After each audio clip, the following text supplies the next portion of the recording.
Arsenal go to we di ke boss ogba ma cho di go ni. Ulumo jo be to ba ku. O God dey. Bamba ba so ni bamba. Kwa no nzu. Osi eti mo na nwanye na esiro ludi enni. Anu me anu. Nwanyi se ludi enni. Ija we wabuo ya na aba. Omon. Odumodu. Asim na ike ngadi ke na eli ebu. Ukwara agụ na-ete enwe n'ụla. Ọkụ ya? Ewo oke amoosu takata oke dibe nwere oge ige nga ya gogbo onye ya n'ọfọ. Nwatakịrị si na nne ya amalara ụla. Ya nwatakịrị anya oko n'enu mba. Ịchọkwa na ịza akpa ịza akpa. Ịchọ ịzakoro ịzakoro. Ọ dị ndị njọ na nwaanyị zara abakoro. Oh God. Dogwo ogwu ma ga na dị ka eta. Orike ebekwa alụmana.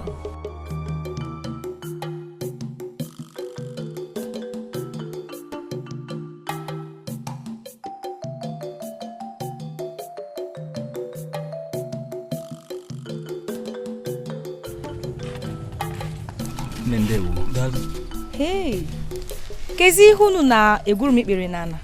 Ya. O kwesịrị ekwesị even o kwesịrị onye go taa. Ya atọ na ala sachara gị yourself gị gafere. Makwa azi onye ga nwa obere ogwu a ga-eza nwunye Ogwumaga.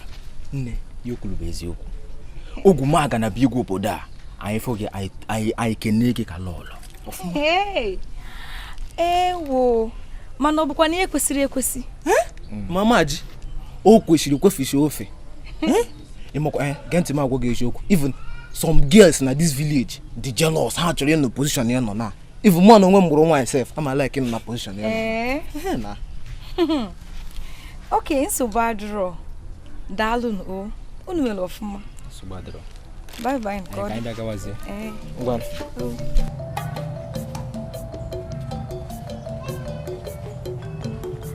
Bịa some people na-eme sometimes m na-echi ụta shi reason ka emelun eche ma UZONDU si na ha shi from Christian family gị na-emezi elejikwana ihe o ji hapụchi nwanne ya nwaanyị ya ha na Ogwumaga na-apịtagharị ihe ha apịtagharị mgbe ụfọdụ na-eche m isi ọ dịkwa gị mma nwaanyị o niile ịga gbata tiketi before of falling in love ajụ ka nna ajụ chika ngwa love bụ ife Chukwu kwado ịfụnanya bụ ife Chukwu kwado mgbe ọ bụla masịla ka ọ na-abịa ka ị na-ekwu uche gị dịkwa ya ịda atụrụ Ogwumaga n'ụjọ lekwa Ogwumaga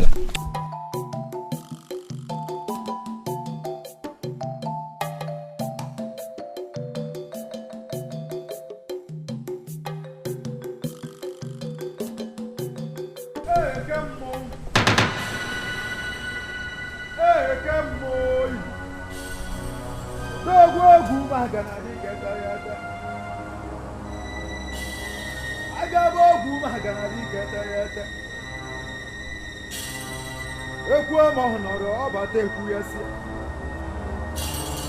Ọkwa ngị nyere m osisi kpọrọ nkụhụ na-ekwu okwu. Si mụ were ha okwu bele go okwu. Ọ bụ mụ duela onwe m osimiri atụ nnu kedizi. Asị mụ na kata ma nwaanyị ya ama mmọnwụ. Kata ma nwaanyị ya ama mmọnwụ ka mmọnwụ ya na-aga. Ka mmọnwụ.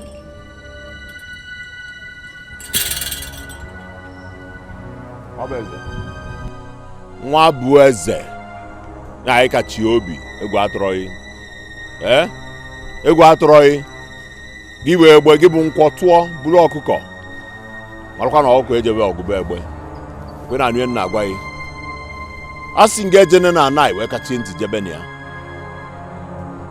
Wise one. mechie ọnụ mechie gị ọnụ ya na ị ga-agbanwu n'odumodu na ndụ bie mgba ife ọ bụ nwa bụ eze ị ma afụnata echi anya maka na odumodu bụ alụsị na-egbu onye mbọsị ndụ na-atụ ya ụtọ iwelu nka nwa alụsị ewelu nka gbuo ya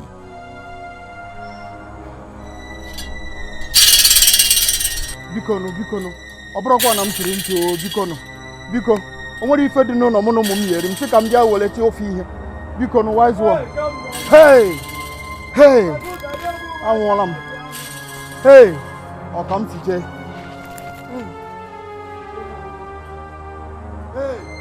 Ogwumaga m aga na onye ga-agbatara m ọsọ enyemaka.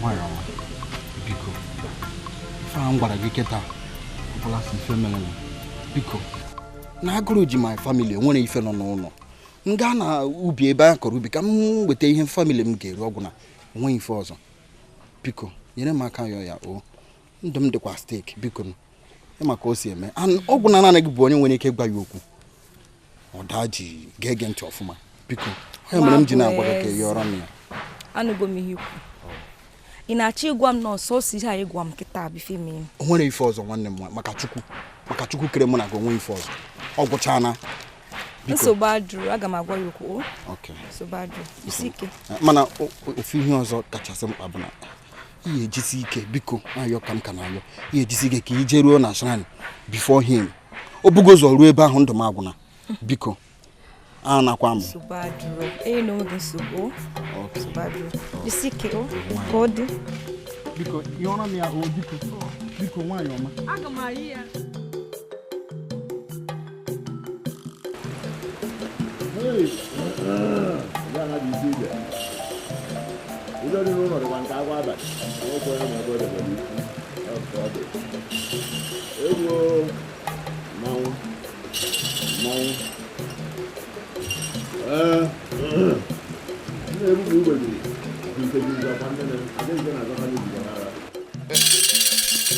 Nne m si na ọkụ agụrụ nweta n'aka ahụ elere ya ọkwa nnene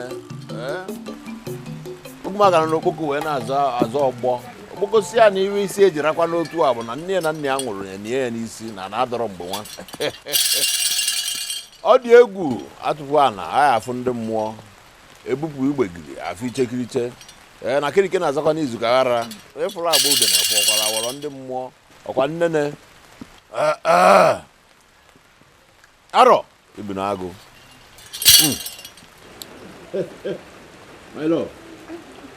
inwere ije ịma na na-ama ọkwa ike ọ dịka ike eteke mana ime aka na-azụ imere ike nnọọ ngwongwo ọjọọ awalụ ndị eze nne m ewekwe n'iwe na apụtara m n'oge ọkwa onye ala sịkwa na iwe ya ji ekwu ọtụtụ okwu bụ ya na-ekwu nke nna ọzọ na-abịa n'isi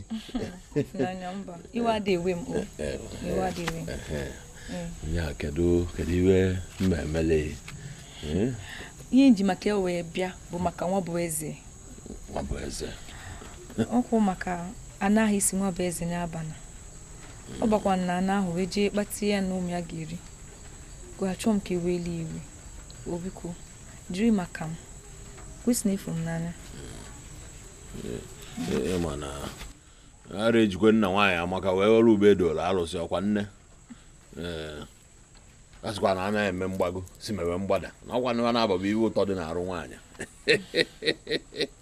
ono nne ya lacha obe ọ maka n'ọyị maka ọ bụrụ na ọ bụrụ iwe dị n'ụlọ ya afọ akwa mbala maka bọsị nna eje ọgụ nwoke ahụ esi nwaanyị ahụ esi ekwe dị enyi nwoke mara ọgọdọ nwaanyị amara akwa si ya n'azụ mana ya lie nnọọ ebune maka na ịnọ ọgwụ ịfụrụ akwa ya taa aghasa n'ala na ọ bụrụ ya nwe ịza klaasị daalụ nsogbu adịrọ malite iligokwa nni ibe ekwe m ewejen m jee tegesi ibe ka ọ ya esi dị maka onye gbọ nkata ya nkịrịka weta obi ewere ya gboro ahịrịa ọ dị m n'obi mie menu aga m ana ka m gasịrị gị ezigbote nne ahụ biko na-adịghị mma biko nne m ticha butere gị asa m asa ogbu m aga ga-ekwa ntị onye chọọ gị okwu achọtaghịkwa nsogbu mma elesi ya afịa without receipt and nlesi ya without receipt ọghọ counterfeit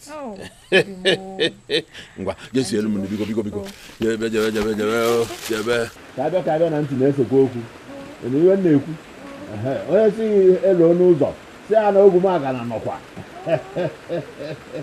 maka ejiri nwa dibịa nene mgbọrọgwụ otu gbaa igwe bụ alụ ọgbọgwụ n'ogwu ma onye onye na-akpa na ewu nkata agakwa nụ gbọ Amarachi na-akpasu m iwe Amarachi na-akpasu m iwe nke ọ dị ukwuu ndị obi adịghị m mma Ya wụ dị ihe batara obodo n'ubi nro. Echene nke nwanne nkwenye kwogo ya gọsịbụ aga kwume na ogwu magana na onwe dị ihe jikọrọ ọta Chineke na ọta ekwensu Amarachi gị situkwa ọnwụ n'aka. Amarachi chọrọ igbu ụmụ chọrọ ime ka nwụọ. Ihe ahụ dị ihe anyị lọtara n'obodo n'obi ime ị na-emezi m okwu Chineke so m bịa aza ya n'obodo na ya dịzi ka mama dị ihe m na-eme. Amarachi chọrọ igbu m egbu m na-ekwutekwa unu na-agakọta ọnụ m na-ekwu unu na-agakọta ọnụ ọwụ m gịnị. Broda biko iwe owezina gị. Ọ bụrụ okwu na nchọ ilupụrụ gị isi ọ n'ihe ị na-ekwu abụrụ eziokwu. Broda, afụrụ m ogwu m agana n'anya. Afụgo m ihe n'anya, maazị m ihe m ga-eme. Ama m na ọgwụ nwa na-ekwu. Ya wụdo Amarachi nne m na-ekwu okwu. Ya wụdo nwanne ji mụ na ya na-ekwu okwu. O werela ọgwụ kechie nwanne m. Ogwu manga na-ewerela ọgwụ kechie nwanne m. Kechie nwanne m ọ naghị esi echiche ka onye ma ihe. Mana gekwa ntị ka m gwa gị. O nwedịkwa ihe ọ ga-eme ego. Chineke m na-efe m anya. Broda, ogwu m aka na-ejiri ọgwụ wee jide m. Afụrụ m ya n'anya. Afụrụ m ya n'anya site n'ime ala obi m. O jighị ọgwụ jide m.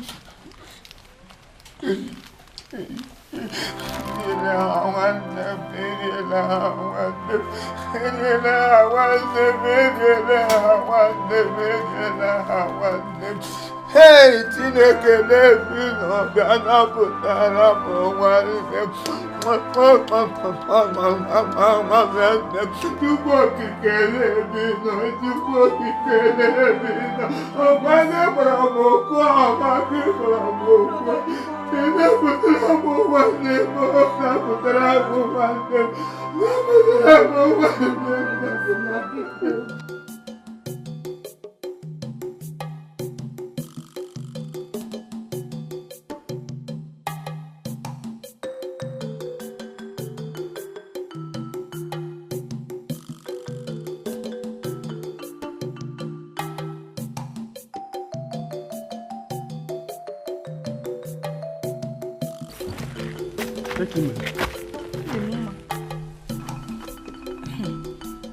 Chọrọ ị ga-egote ihe n'isi ebe n'ime afọ gị ka m gwa gị okwu.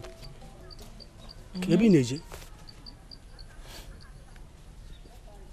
Na okay, never mind. O tele m bara gị na village am sị ka m mara onye bụ. Aha m wọd n'aka. Enwere ike ịmata nwa aha gị? Afa mba Amara. Amara. Okay, Amara aha gị makwara mma. Amara ka chọọchị ị na-ejekwanụ? Chọọchị na-eje? Ị na-eje ụka? Ha. Mwa. Mama bụ onye ụka na mama bụ onye ụka. Even this night enwere night vigil m na mama na-aga na Assemblies of God no ebe ni. Ụmụaka nnọọ. Ụmụaka. Amara enwere m ike ịnweta nwụ nọmba gị ka mụ na gị na-akpa enwekwa ọkwa ihe boyfriend na girlfriend. Ịghọtago just ka anyị na-akpa. Yeah. Ọ bụla ihe boyfriend or girlfriend? Mba, ka anyị just ka anyị wụọ friend ka anyị na-akparịkọta as ndị fọrọ onwe ha na village. Ịdị sure? Yeah.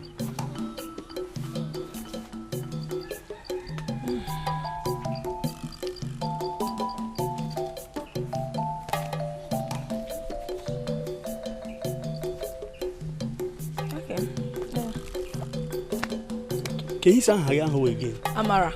Nke gị kwan? Ọ dị n'aka Chukwu. Yeah. Ka eso badro. Okay, ngwa na.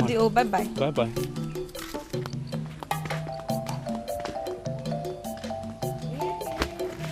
Naka. Mokwa yini? Konye biye na go. Ya Amara na. Amara gịnị? Amara. Odinaka onye aba Amara enyi nwaanyị ogwu magana. Ogwu ngere. Hey! Ogumagala no na tuko kute n'okwu ị na-akọ ịchọ it's no way onye nwaanyị ogumagala ka m na-ekwu enyi nwaanyị ogwu ike ga-agakwa ị na-asị enye gị nọmba ya bekwa ebe a ya bekwa ebe a nekwa ka ị wọrọ agwọ ka m wepụ nọmba bụ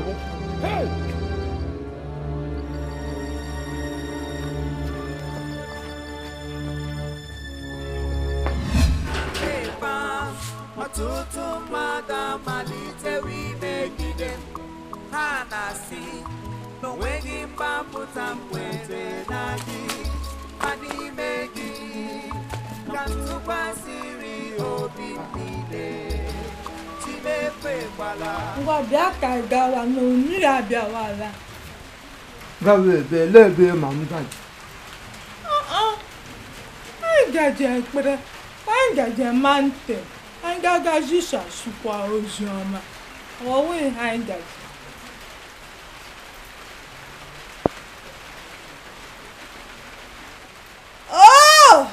Ọwụwe m. Aha ụdị nsogbu, ọwụdị sịla aka dị anyị pụọ n'ụzọ m ga-aga gbanwee. Ama aga gbanwee. Like I was saying, the book of Ecclesiastes says, there is time for everything. Time to die, time to live, time to eat, and time to make merry. This is the time for you to surrender your life to Jesus Christ.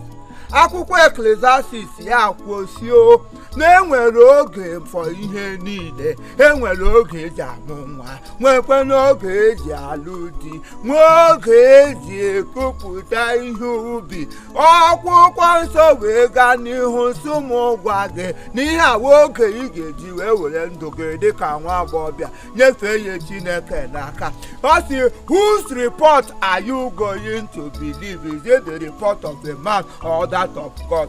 Jesus has come to deliver everybody in this community. I want you to give your life to Jesus Christ.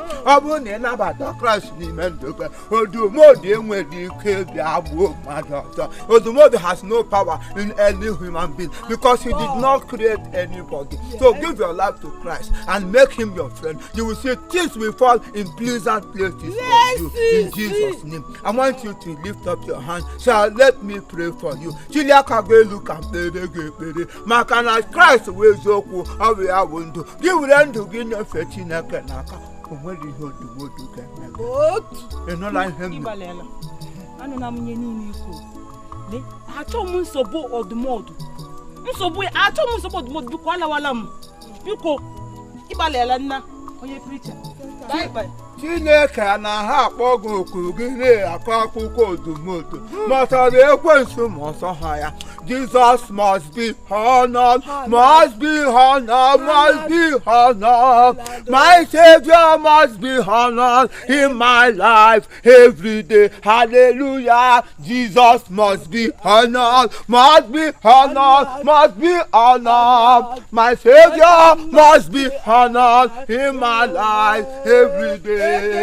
Shiradiam boke Shiradiam benekberege Nehenai Shiradia dege nala mo ebinala Shiradiam boke Shiradiam benekberege Nabata Chineke uba oge kafara onye mmehie hapụga mmehie gị bịa nabata Christ n'ime ndụ gị. Jesus is the way, he is the truth. He said, whosoever that cometh unto him, he will eat with him. Accept Christ and forsake your evil ways, and you will see things falling in pleasant places for you. I want to know him na Christ we are onye na-enye ndụ ya nwa bụ onye pụrụ ime mmadụ ya dị ndụ kwunu nụrụ ihe m kwuru.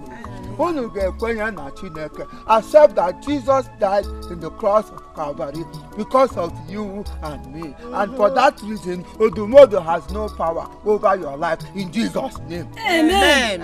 Unu ga-achịlili Chineke aka elu ugbu a. Say, God, I surrender my life to you. Chineke ewerela m ndụ m nye oge n'aka. Lekwe ndị nne m anọ nga. Chineke were ndụ ha kwara ngwa ọnụ. Ọ dị agbụ ọbụla onye iro kere ha whatsoever the enemy has done in their life, we cancel it in Jesus' name. Amen. We cancel it in Jesus' name. Jehovah will run unto now.